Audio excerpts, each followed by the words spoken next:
Kalingap at papunta po kami ngayon kay Nanay Gigi. Kamustahin po natin, madala po kaming groceries mga kalingap. Tara. Ito na po mga kalingap yung bahay ni Nanay Gigi. Oh, Nanay Gigi! Kahit ganito ang bahay mo Nanay Gigi, linisan mo pa rin ha. Meron ka pati dito ng ano oh. Pugad ng lawin. Pugad po ng mga paitlogan. May manok ha? Nasa layasan. Bagay-bagay sa'yo yung ganyan na ano, damit.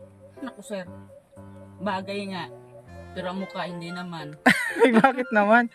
Okay baga, mahaba ng buhok mo. Lalo nang umitim. Ba't ang itim mo ngayon? Dahil araw-araw na sa pangpang. Para ako ng panulang. May trabaho ka na, Nanay Gigi. So nga doon pa din. Regular ka na sa trabaho mo. Kasi nangitim ka eh. Sir, ba't hindi kasama si Ramilio? Ramil ba? Si Ramil, ba't ba hinahanap? Huwag mo hanapin ang wala. Nakakamiss ko eh. Ay, grabe. Nakakamiss. Yun nga, ano, Nanay Gigi. Ito, hindi magandang balita. Ito, sir. Si Ramil, may bukol sa ulo, kailangan maoperahan yung bukol. Naglalabo ang mata, di kami makita. Ay, malabo na nga ho. Hindi malabo. Sana eh. Ewan ko kung naoperahan ngayon, may libreng operasyon daw. Ay, mayroon ho talaga, sir. Mayroon. Sana maoperahan siya ngayon. Kung hindi siya ay at makakaano yan eh.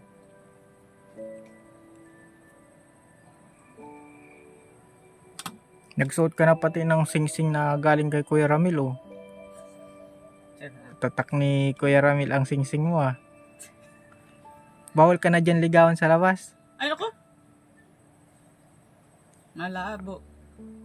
May bodyguard ho ako. Meron nang nagmamayari ng puso mo. Ay, kung nasaan mo siya ngayon, sana ay makapagbuti. Oo nga, may sakit ay. Mm. Malabo ang ano. Di nga kami makita. Nandiyan nakikita ang tao pero yung mukha hindi niya makitang masyado lalo na pag madilim. Ay ano na ho yan, sir, sa apektado na sa utak yun. Sa ano daw, ugat daw yun. Oo. Apektado na ho yun. Ganyan. Di paano na yan? Ano nang plano natin yan? Adi, mag-opera ng ayos. Panalangin. Sa doktor. Di mo man ata pinapanalangin si Naku Kuya sir, Ramil. gabi-gabi nga pang nagturo kami ni Jero. Ay, hindi lang dapat gabi-gabi, araw-araw din. Siyempre, nakasama na ho rin yun. Nakakaano po baga. Sana makarecover siya kasi papakasalan ka daw ni Kuya Ramil. Sana all. Sana. Sana all. Na ganun siya. Ano Kuya Ramil, pag gumaling ka, pakasalan mo si Nanay Gigi. Na ganun oh. Sana all. Na ganun. Sana nga, sana all. Sana nga. Tuloy-tuloy ang buhay. Meron kami dyan dalang grocery para sa kay Jero tsaka sa'yo din. Di po, sir. Thank you po. Kas parang di ka happy ah. Wala si Ramil ay. Ay. Salamat po, sir. Oo. Andiyan na, sana yung Muna lang to. Yan po mga kalingap, may groceries. May gatas dyan. Sukal. Yung mga basic needs ba. Hindi po, wag nga nga to. Kamusta Nanay Gigi? Ang buhay dito? Ano yun? Ano to? Masarap naman no kasi mahangin. Ano? At Lalong masarap pag Ayan, may sabon dyan, may lalong mas masarap pag andyan na si Ramil. Yaray ko. Tawarin. Kaso dapat gumaling muna siya. Nahirap kapag Kung awang-awa sa mga ganyan mga tao. Iniwan ng asawa dahil wala ng pakinabang. Kahit naman ho, sir, wala. Pero kung ikaw yun, ay nako, intero yan. intero mong iiwan. Hindi. Hindi. Hindi rin. Kasi may anak siya, may anak din ako. Ganun lang ho ang buhay. Ay, sinit bird. Ayan po, kompleto po yan mga kalingap. pag-pray natin kasi Sana ano ay siya. magaling si Ramel. At pag hindi ka magaling, siya hindi ka na makakasama dito. Tapos pa, galing muna. Mm. Sa kuya ini mama. Ano na mamaya na nga. Mamaya na daw Chiro. At siyempre, isa po naman niya na pangligo yun. Anong mensahe mo kay Kuya Ramil, akong nanonood siya ngayon? TV. Diba? Ano bang sasabihin ko? I love you, agad. I love you, mahal kita. Yeah. Nauubo ka. Di, yung seryoso na Gigi. Ano mo? Hindi sana, magpapagaling. Magaling. At hindi tayo papabayaan sa Panginoon. At si Sir lagi nandito. Lagi Hindi ka man. makakasama. Oo. Sana naman ang awa ng Diyos, magaling ka na at para maliwanag ang paningin mo. Sa atin lang yun. Oo, para makita ni Kuya Ramil ang beauty. Oo. Nanay ko, Sir. Oh, ganyan lang Nanay Gigi. Kung yung nakita mo yung dati mo itsura, nakikita mo sa video, hindi. Siso. Yung video mo dati. Pangit yun. Yun. Ngayon, maganda na. Ganda ng beauty ball. Yeah. Maganda. Bangit ni. Ganda ko sa iyo. Ayos na mo yun, Sir. Basta wag lang makalimot sa ano natin. Sa buhay. Ganun. Paano hindi makalimot sa... parang may hinahanap ka. Parang kulang ang vlog natin, Nanay Gigi. Wala kasi si Kuya Ramil. Kaya nga, Sir, ay nakakalungkot. Ba't nakangiti? Dapat nandito eh. Kinikilig po si... Exercise ka, Jero, ano? Wala man yan, Nanay Gigi. Ganyan. Bagong gising din. Pag-pray mo lagi, Nanay Gigi, na siya. Gumaling siya. Umano siya, kumbaga. Pag gumaling na kasi siya, Pag gumaling na, Sir, sabihin mo, Sir, mamulungan na. Ano? Mamulungan. Anong mamulungan? Hindi, may ano ibig sabihin yan? Ano tawag nito sa Tagalog? Itong nasabi niyo ko kanina. Mamanhikan ata. Ayun, oo. Mamanhikan na sa'yo. Oo. Yan. Pag-pray natin yun, basta okay lang, okay si Ramil, okay ka. Tapos di ka na din magtikim ng alak. Naku, Sir. Nandito ako sa likod nyo. Kala mo ba, Sir? Araw-araw Araw-araw ako na sa pangpang. Para makapaglako ng isda. Para may pambili kami ng bigas. Ngayon naman, galing ako doon. Nakahigda kami dyan ni Totoy. Tapos nung marinig mo punta ako, di ugulis ka na. At yun, pag gumaling siya, di maganda. Anong pangarap mo, Nanay Gigi? Pangarap ko lang po ay huwag lang magkasakit at huwag kami papabayaan. Maganda rin dito naman. Saka yung anak ko. Matarbaho na lang. Matrabaho ka? Magtatrabaho ka. Mag-aaral ka muna. Bago ka magtrabaho. Anong bibigay mo pag may trabaho ka na? Anong bibili mo kay mama mo? Kwarta. Ha? Kwarta. Kwarta. Bibigyan mo ng kwarta. Baka man ibili ng ano. Hindi na ito nainom? Oh.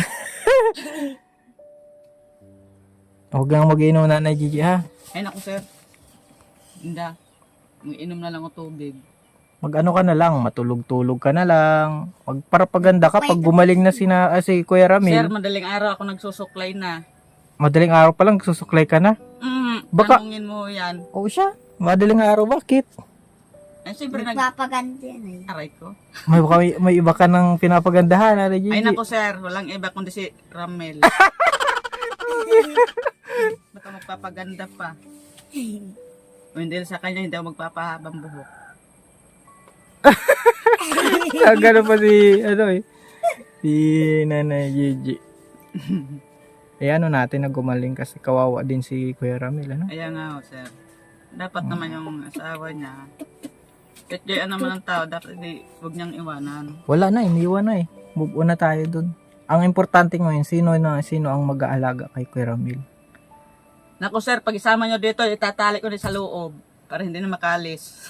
O di paano yan? Paano yun maaalagaan? Di nakatali. Adi kakalasan. Papalpasin mo. Handa mo bang alagaan si Kuya Ramil? Ay naku sir. Ako pa. Bata nga, inalagaan pa yung kaya tao.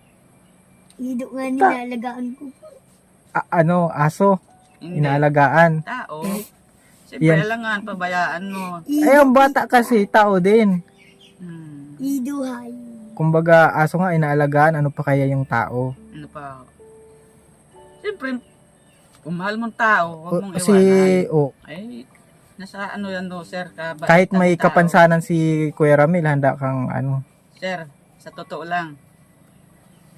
Ay, ako, hindi na ako magdadalawang isip. Pag andito man siya, kung siya nanonood ngayon, siyempre alagaan ang tao. alagaan mo. Siyempre, sir. Baka magtagay ka naman eh. Ay, nako. Baka mabungaw pa ako. Oo, ayaw din na nag-iinom nun ni Kuya Ramil. Mabungaw pa ako. Ano ngayon ang mensahe mo sa kanya? Yun na, yun sinabi ko sa kanya. Na pagaling. At? Pag magaling na siya, mamanahay ka na din eh. Basta kami, basta okay lang. Ayoko naman na, limbo, magkatuluyan ka tapos hindi kayo maging okay. Sir, Oh. kung hindi man okay, wag na lang. Maging okay rin ho. E paano kung natagay ka? Nako. Matigil ka na pag andyan na ang halimbawa magaling na si Kuya Ramil. Nako, sir. Tapos nagkatuluyan kayo. Tigil ka na sa Baka ako pag-inom. itali niya sa saging. ikaw na ang itatali Mm-mm. at ayaw kang painumin. Hindi na. Tatali lang sa saging ka yan. Pinagpipray ko din na huwag ka nang mag-inom. Kung hindi lako ng isda dyan sa baba. Alagaan mo ito, ang payo ko sa iyo na Gigi. Alagaan mo ang sarili mo. Siyempre, ito man, alam ko, kita ko man, inaalagaan mo. Huwag mo pabayaan ang sarili mo.